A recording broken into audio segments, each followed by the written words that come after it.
कहानी की शुरुआत होती है एक हाई प्रोफाइल चोरी से। 4 नकाबपोश चोर एक भीड़ भाड़ वाले मेले से $1 मिलियन कैश उड़ाकर तेज रफ्तार गाड़ी में भाग रहे होते हैं। पुलिस कहीं नजर नहीं आती और लगता है कि प्लान पूरी तरह कामयाब रहा है, लेकिन यह सिर्फ शुरुआत थी। इस गैंग का अगला निशाना था एक ज्वेलरी स्टोर और इसी मिशन के लिए उन्हें चाहिए था एक खास आदमी।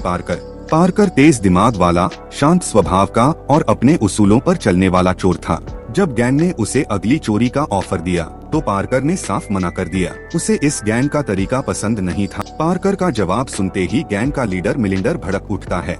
वह अपने आदमी को बंदूक निकालने का इशारा करता है, लेकिन तभी सब कुछ पलट जाता है। पार्कर बिजली की तेजी से अपने बगल में बैठे गुंडे को कोहनी का जोरदार वार करता है। हाथापाई शुरू होती है, गोली चलती है, लेकिन निशाना चूक जाता है और ड्राइवर को लग जाती है। गाड़ी बेकाबू होकर लहराने लगती है। मिलिंडर खुद स्टीयरिंग संभालता है और पीछे मुड़कर सीधे पार्कर की छाती में गोली दाग देता है। खून से लथपथ पार्कर आखिरी हिम्मत जुटाकर गाड़ी की खिड़की तोड़ता है और बाहर कूद जाता है। लेकिन कहानी यहीं खत्म नहीं होती। मिलिंडर अपने आदमी को आदेश देता है, जाकर इसे खत्म कर दो। वही आदमी जिसे पार्कर ने पहले मारा था, बदले की आग में पार्कर को गोली मारता है और उसे एक गहरे नाले में धकेल देता है।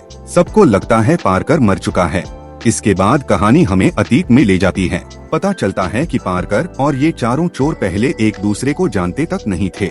उन्हें मिलवाया था मिस्टर हर्ली ने, क्लेयर के पिता और खुद एक नामी चोर। हर्ली जानता था कि अगर कोई चोरी को बिना खून खराबे के अंजाम दे सकता है तो वो सिर्फ पार्कर है। टारगेट था एक सुपरमार्केट की तिजोरी। पार्कर की शर्त साफ थी, अमीरों को लूटेगा, किसी मासूम की जान नहीं जाएगी। पूरा प्लान उसी का होगा। मजबूरी में गैंग मान जाती है। शहर में एक विशाल मेला लगा होता है। भीड़ इतनी ज्यादा कि कोई शक ही न करे। 2 चोर जोकर का भेष बनाकर भीड़ में घुल जाते हैं। एक तय जगह पर पहुंचकर चारों तरफ कपड़ा ढक देते हैं। एक आदमी फर्श का पैनल निकालकर सीधे तिजोरी के नीचे उतर जाता है। काम पूरा होते ही आसमान में लाल और हरे गुब्बारे उड़ते हैं। ये था सिग्नल। उधर पार्कर एकदम अलग अंदाज में चर्च के फादर के भेष में मेले में घूम रहा होता है। इतना असली कि एक दुकानदार उसे मुफ्त में गेम खेलने देता है। पार्कर इनाम जीतकर वो गिफ्ट एक छोटी बच्ची को दे देता है और यही दिखाता है कि वो बाकी चोरों जैसा नहीं है। तभी उसकी नजर गुब्बारों पर पड़ती है। पार्कर सीधे सिक्योरिटी बूथ की ओर बढ़ता है। जाने से पहले वह ऑगस्ट को चेतावनी देता है, काम पर ध्यान दो, लड़कियों पर नहीं। ऑगस्ट को घोड़ों के तबेले में आग लगाने की जिम्मेदारी थी ताकि पुलिस वहीं उलझ जाए। लेकिन ऑगस्ट वहां पहुंचते ही गार्ड से टकरा जाता है और गुस्से में प्लान बदल देता है। इधर तिजोरी के अंदर सब पैसे गिन रहे होते हैं। उसी वक्त मिलिंडर और उसके आदमी जोकर बने हुए अंदर घुस आते हैं। पार्कर 2 पुलिस वालों को बातों में उलझाता है। तभी जमीन के नीचे से जोकर निकलता है और उन पर बंदूक तान देता है, लेकिन गोली नहीं चलती क्योंकि ये पार्कर का नियम था। एक पुलिस वाले को डर से अस्थमा अटैक आ जाता है। पार्कर उसे शांत करता है, कोई मासूम नहीं मरेगा। मिलिंडर पार्कर से प्रभावित हो जाता है। वह ब्लोटॉर्च से तिजोरी खोलता है और सारा कैश बैग्स में भर लेता है। अचानक बाहर से जबरदस्त धमाका होता है। पार्कर समझ जाता है ऑगस्ट ने प्लान बिगाड़ दिया है। दरअसल ऑगस्ट ने तबेले की बजाय सूखी घास में आग लगा दी थी, जो गैस सिलेंडरों तक पहुंच जाती है। धमाके अफरा तफरी, लोग इधर उधर भागने लगते हैं। मेले के बाहर एक चोर पुलिस अफसर के भेष में खड़ा था। फायर ट्रक आते ही वह ट्रक लेकर निकल पड़ता है। दोनों जोकर पैसों से भरे बैग लाकर ट्रक में डाल देते हैं और पार्कर भीड़ के बीच खड़ा शांति से अपनी विग उतार रहा होता है। कोई पहचान नहीं पाता, लेकिन जब वह मासूम लोगों को आग में जख्मी होते देखता है तो उसका खून खौल उठता है। जब सब अपने अड्डे पर पहुंचते हैं, पार्कर गुस्से में ऑगस्ट को जोरदार मुक्का मारता है, क्योंकि पार्कर के लिए चोरी सिर्फ चोरी थी, कत्लेआम नहीं। और यहीं से इस गैंग की कहानी अंदर ही अंदर टूटने लगती है। पैसे एक अलग गाड़ी में ट्रांसफर करने के बाद गैंग बिना किसी पछतावे के वहां से निकल जाती है और यहीं से कहानी वापस वहीं पहुंच जाती है जहां हमने शुरुआत में पार्कर को धोखा खाते देखा था। मिलिंडर और उसकी गैंग पार्कर को मरा समझकर उसे एक गहरे नाले में फेंक देती है, लेकिन किस्मत इस बार भी पार्कर के साथ खड़ी होती है। कुछ ही देर में वहाँ एक गाड़ी रुकती है। एक फादर और उसके 2 बच्चे पानी में पड़े पार्कर को देख लेते हैं। बिना वक्त गवाए वे पार्कर को बाहर निकालते हैं और सीधे हॉस्पिटल ले जाते हैं। कुछ समय बाद पार्कर की आंख खुलती है। वह खुद को हॉस्पिटल के बिस्तर पर बंधा हुआ पाता है। हाथ पैर मशीनों से जुड़े होते हैं। सामने टीवी चल रहा होता है, जहां कल की चोरी और धमाकों की खबर दिखाई जा रही होती है। तभी पार्कर को पता चलता है कि उन धमाकों में एक मासूम आदमी की मौत हो चुकी थी। बस यही पल था। पार्कर का चेहरा गुस्से से सख्त हो जाता है। अब यह सिर्फ धोखे की बात नहीं थी, अब यह खून का हिसाब था। वहीं पास लेटे एक बूढ़े मरीज ने उसे समझाने की कोशिश की कि उसे अभी बिस्तर से नहीं उठना चाहिए। जब वह नर्स बुलाने लगता है तो पार्कर उसे रोक देता है। बूढ़ा आदमी बताता है कि पार्कर की कोई आईडी नहीं मिली और न ही कोई रिश्तेदार आया, इसीलिए हॉस्पिटल ने पुलिस को खबर दे दी है। और तभी खिड़की से पार्कर देखता है कि पुलिस की गाड़ी हॉस्पिटल पहुंच चुकी है। जैसे ही एक नर्स कमरे में आती है, पार्कर बिजली की तेजी से उसका गला दबाकर उसे बेहोश कर देता है। फिर वह खुद डॉक्टर का भेष बनाता है। उसी बूढ़े मरीज को व्हीलचेयर पर बैठाकर आराम से बाहर ले आता है। किसी को शक तक नहीं होता। बाहर आकर वह बूढ़े से कहता है, चिंता मत करो चाचा, तुम जल्दी ठीक हो जाओगे। और फिर एक एम्बुलेंस में बैठकर वह वहाँ से निकल जाता है। कुछ दूर जाकर वह एम्बुलेंस में रखी दवाइयों से खुद की मरहम पट्टी करता है, लेकिन दर्द से ज्यादा उसके दिल में गुस्सा जल रहा था। मिलिंडर, ऑगस्ट और उनकी गैंग, अब सबका हिसाब होना था। कुछ दूरी पर एक शिकार इलाका आता है। पार्कर एक छोटे से होटल के बाहर गाड़ी रोकता है। जैसे ही एक आदमी कमरे से बाहर निकलता है, पार्कर अंदर घुस जाता है। वह नहाता है, अपने कपड़े बदलता है और वहाँ से कुछ हथियार उठा लेता है। अब उसे चाहिए थी एक नई पहचान। वह फोन करता है नोटे को, जो नकली कागज बनाने के लिए जाना जाता था। नोटे पैसे की बात करता है। पार्कर बिना सोचे हाँ कह देता है, क्योंकि उसे पता था पैसों का इंतजाम वह अभी करने वाला है। पार्कर एक गिरवी रखने वाली दुकान में घुसता है। सबसे पहले वह बंदूक की नोक पर काम करने वाले आदमी को धमकाता है, फिर उसके पैर में गोली मारकर उसके साथ ऐसे चलता है जैसे मदद कर रहा हूँ। अंदर जाकर वह कैशियर को भी काबू में कर लेता है, लेकिन साफ शब्दों में कहता है, अगर शांति से रहोगे तो किसी को कुछ नहीं होगा। और वही होता है। पार्कर ढेर सारा कैश उठाता है और बाहर निकलकर एक बूढ़ी औरत की गाड़ी में बैठ जाता है। कुछ ही देर में वह नोटे के अड्डे पर पहुंच जाता है। नोटे उसे तरह तरह के फर्जी डॉक्यूमेंट्स दिखाता है, लेकिन पार्कर कहता है, मुझे बस आम कागज चाहिए, गाड़ी की किश्त भरनी है। नोटे को शक नहीं होता। वह कहता है 5 दिन बाद आना। इसके बाद पार्कर मिस्टर हर्ली को फोन करता है और सारी सच्चाई बता देता है। हर्ली डर जाता है। वह पार्कर को समझाता है कि मिलिंडर कोई आम चोर नहीं, बल्कि एक ताकतवर माफिया डॉन है। ऑगस्ट एक मशहूर गैंगस्टर का भांजा है, लेकिन पार्कर साफ कह देता है, अब पीछे नहीं हटूंगा। हर्ली समझ जाता है कि पार्कर को रोका नहीं जा सकता, इसलिए वह बॉबी की लोकेशन दे देता है, जो ऑगस्ट का भाई है। पार्कर बार पहुंचता है। 3 हट्टे कट्टे बाउंसर्स उसका रास्ता रोकते हैं, लेकिन जैसे ही वह डैन सिंगर का नाम लेता है, उसे अंदर जाने दिया जाता है। अंदर जाते ही वह एक आदमी को फायर एक्सटिंग्विशर से बेहोश करता है और सीधे ऑगस्ट के कमरे में घुस जाता है। वहाँ बॉबी मैनेजर पर चिल्ला रहा होता है। पार्कर पूछता है, ऑगस्ट कहाँ है? बॉबी अपने गुंडों को हमला करने का हुक्म देता है, लेकिन कुछ ही पलों में पार्कर सबको ढेर कर देता है। फिर वह एक बेंच उठाकर बॉबी का गला दबाता है। मेरे साथ धोखा किया गया था, अब पता बता। डर के मारे बॉबी सच उगल देता है। ऑगस्ट पाम बीच, फ्लोरिडा में है। उसी वक्त एक गुंडा गोली चलाने की कोशिश करता है, लेकिन पार्कर भीड़ में गायब हो जाता है। अब पार्कर जान चुका था कि क्लेयर और हर्ली खतरे में हैं। वह दोनों को छिपकर रहने की सलाह देता है। क्लेयर को मन बहलाने के लिए कहीं घूमने भेज देता है। दूसरी तरफ पाम बीच की एक हवेली में गैंग अगले मिशन की तैयारी कर रही होती है। तभी ऑगस्ट को अपने भाई बॉबी का फोन आता है, एक गंजा आदमी पार्कर तेरी जान लेने आ रहा है। यह सुनते ही मिलिंडर ऑगस्ट के सिर पर बंदूक रख देता है और उसे अपने माफिया अंकल डैन सिंगर से मदद मांगने को कहता है। अगले दिन हर्ली और क्लेयर घर से निकलने वाले होते हैं, लेकिन बाहर एक स्नाइपर नजर गड़ाए बैठा होता है। हर्ली जैसे ही बाहर जाता है, क्लेयर घर में अकेली रह जाती है। गुंडा चुपके से अंदर घुस आता है, लेकिन क्लेयर सतर्क हो जाती है। वह चाकू उठाती है, खिड़की से कूदती है और भागते भागते गुंडे की गाड़ी का टायर पंचर कर देती है। फिर वह पार्कर को फोन कर देती है। पार्कर उसे अपने फिश फार्म पर आने को कहता है और वादा करता है, शुक्रवार को मैं खुद लेने आऊंगा। इसी बीच पार्कर नोटे के अड्डे पर नकली कागज लेने पहुंचता है, लेकिन वहां कुछ हत्यारे पहले से मौजूद होते हैं, क्योंकि नोटे ने पार्कर की मदद की थी और अब खेल और भी खतरनाक होने वाला था। जैसे ही पार्कर अंदर दाखिल होता है, नोटे के एक आदमी ने फौरन उसके सिर पर बंदूक तान दी। लेकिन हैरानी की बात ये थी कि पार्कर के चेहरे पर जरा भी डर नहीं था। वो बिल्कुल शांत अंदाज में नोटे से कागजात मांगता है। इधर नोटे पहले से ही आग बबूला था, क्योंकि उसी पार्कर की वजह से वो इस पूरे झंझट में फंसा हुआ था। लेकिन तभी पलक झपकते ही पार्कर पीछे घूमता है और झपट्टा मारकर बंदूक छीन लेता है। अगले ही सेकंड एक गोली चलती है और अर्नेस्टो जमीन पर गिर पड़ता है। उसकी टांग से खून बह रहा होता है। इसी अफरातफरी में एक और हत्यारा टेबल पर रखी बंदूक उठाने की कोशिश करता है, मगर पार्कर उसे मौका नहीं देता। एक सटीक फायर और वो वहीं ढेर हो जाता है। अब नोटे पूरी तरह टूट चुका था। डर उसके चेहरे से साफ झलक रहा था। पार्कर जो कहता है नोटे बिना बहस के वही करता है और सारे जरूरी कागज उसे सौंप देता है। पार्कर उसे चेतावनी देता है कि ये सारी जानकारी अच्छे से याद रखे। अब पार्कर अपनी अगली चाल चल चुका था। वो खुद को डैनियल नाम का एक अमीर अमेरिकन बताकर पाम बीच जाने के लिए तैयार था, जहां उसका असली मकसद था मेलिंडर और उसकी पूरी गैंग को जड़ से खत्म करना। लेकिन जाने से पहले वो नोटे को एक आखिरी काम सौंपता है, इन बचे हुए हत्यारों को हमेशा के लिए ऊपर पहुंचाने का। कुछ देर बाद मिस्टर हर्ली पार्कर से मिलने आता है। वो उसे पाम बीच न जाने की सख्त सलाह देता है, क्योंकि वहाँ हालात ऐसे हैं कि हर 10 में से 8 लोग पुलिस वाले होते हैं। इतनी कड़ी निगरानी में कुछ भी गलत करना सीधे मौत को दावत देने जैसा था। हर्ली झूठ बोलते हुए कहता है कि मेलिंडर ने पार्कर के हिस्से के पैसे भिजवा दिए हैं ताकि वो अपना इरादा बदल ले। असल में हर्ली को लगता था कि पार्कर अकेले डांसिंगर माफिया का सामना नहीं कर पाएगा, लेकिन पार्कर साफ कह देता है ये लड़ाई पैसों की नहीं उसूलों की है।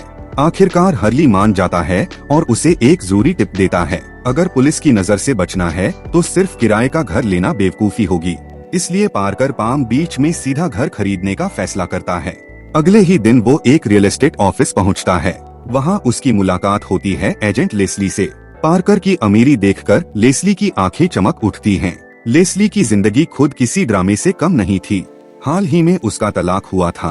पैसों की कमी के चलते वो अपनी मां के साथ रह रही थी और अगर इस महीने एक भी घर नहीं बिका तो उसकी नौकरी भी हाथ से जाने वाली थी। आज की उम्मीद थी पार्कर यानी डैनियल।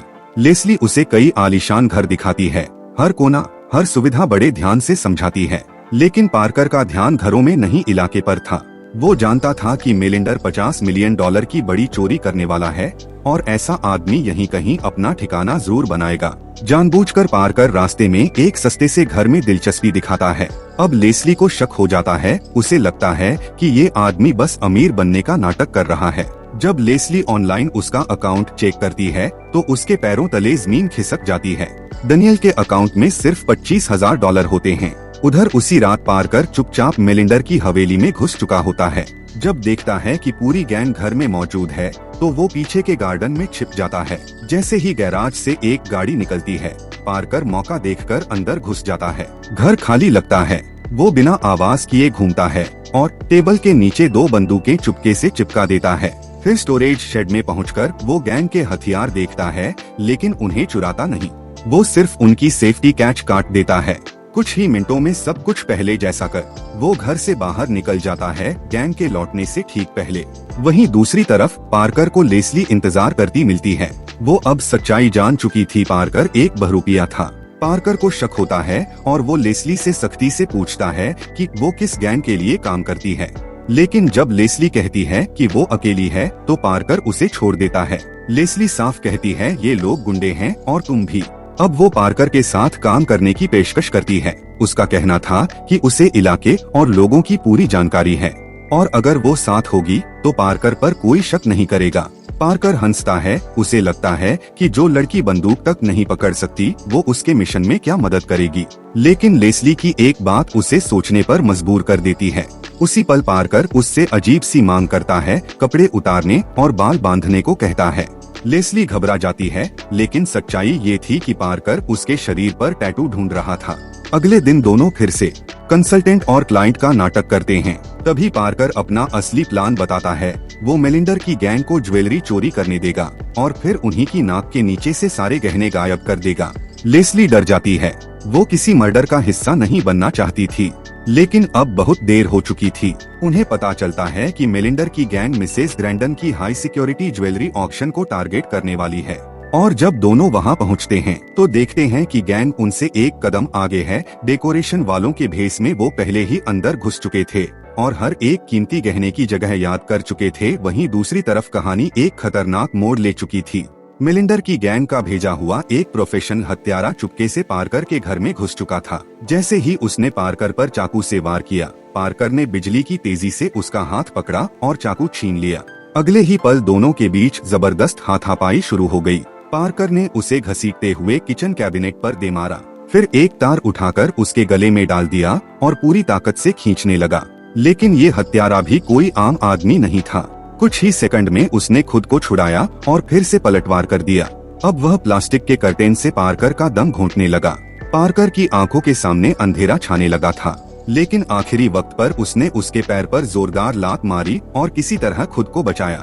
आखिरकार पार्कर ने टॉयलेट के ढक्कन से उस पर लगातार वार किए और बेरहमी से उसका काम तमाम कर दिया। अब पार्कर समझ चुका था ये घर अब सुरक्षित नहीं है, इसलिए वह चुपचाप लेस्ली के घर जाकर छुप जाता है। अगली सुबह लेस्ली के घर अचानक पुलिस आ जाती है। किचन में खून के हल्के निशान देखकर लेस्ली घबरा जाती है। वो बिना वक्त गवाए सब कुछ साफ कर देती है, लेकिन तभी उसकी नजर पार्कर पर पड़ती है, जो बुरी तरह जख्मी हालत में घर के अंदर छुपा हुआ था। उसे बचाने के लिए लेस्ली पुलिस से झूठ बोल देती है कि उसे कुछ भी नहीं पता। किस्मत से पुलिस वाला उसे पसंद करता था, इसलिए ज्यादा सवाल किए बिना वहाँ से चला जाता है। पुलिस के जाते ही पार्कर लेस्ली से कहता है कि वो तुरंत क्लारा को फोन करे, क्योंकि क्लारा एक नर्स थी। थोड़ी देर बाद जब लेस्ली काम से लौटती है तो क्लारा को देखकर गुस्से में कहती है, कैसी गर्लफ्रेंड हो तुम, ये आदमी आधी मौत की हालत में मिलिंडर पर हमला करने की बातें कर रहा है, रोको इसे। उधर दूसरी तरफ मिलिंडर भी अपने आखिरी मिशन की तैयारी कर चुका था। उसने अपने गुंडों में हथियार बांट दिए और सब अलग अलग ग्रुप्स में बंट गए। मिलिंडर अपने 2 आदमियों के साथ फायर फाइटर्स के बेस में मौजूद था। ऑगस्ट यॉट के क्रू का हिस्सा बन चुका था और बाकी लोग ऑक्शन हॉल में पहले से छुपे हुए थे। जैसे ही मेहमानों का स्वागत शुरू हुआ, अचानक चारों तरफ जोरदार धमाके हुए। पूरी जगह अफरा तफरी मच गई। दूर से धुआं देखकर ऑगस्ट ने तुरंत अपने साथियों को फोन किया। कुछ ही पलों में सब लोग फायर फाइटर्स के भेस में वहां पहुंच गए। उन्होंने सभी गार्ड्स को बाहर निकाला, दरवाजे बंद किए और बड़े आराम से करोड़ों के हीरे जवाहरात लूट लिए। काम खत्म होते ही सारे चोर पानी में कूद गए और ऑगस्ट की बोट का इंतजार करने लगे, लेकिन किस्मत ने साथ नहीं दिया। पुलिस की स्पीड बोट वहां आ पहुंची और ऑगस्ट चारों तरफ से घिर गया। मजबूरी में उसे वहां से भागना पड़ा, जबकि उसके साथी पानी में ही फंसे रह गए।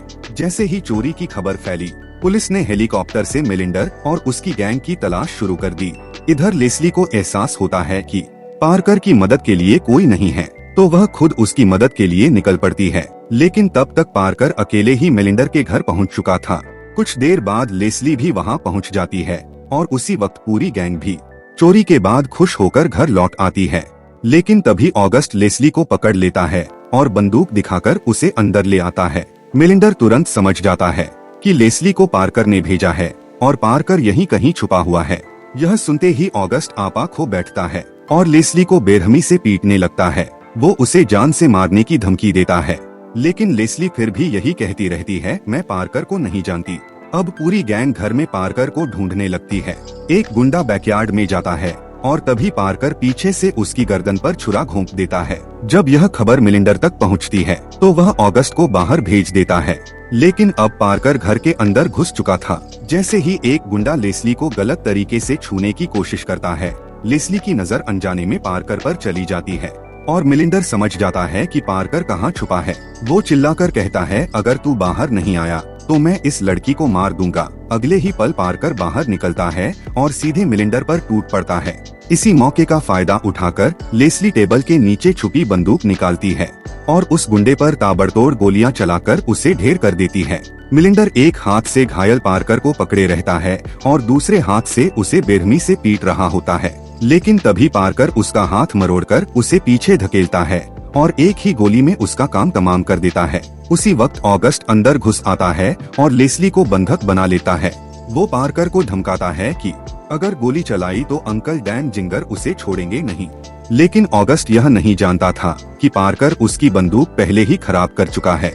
अगले ही सेकंड पार्कर एक सटीक गोली ऑगस्ट के माथे में मारता है और कहानी यहीं खत्म हो जाती है। इसके बाद पार्कर और लेस्ली बेशकीमती हीरे लेकर वहां से फरार हो जाते हैं।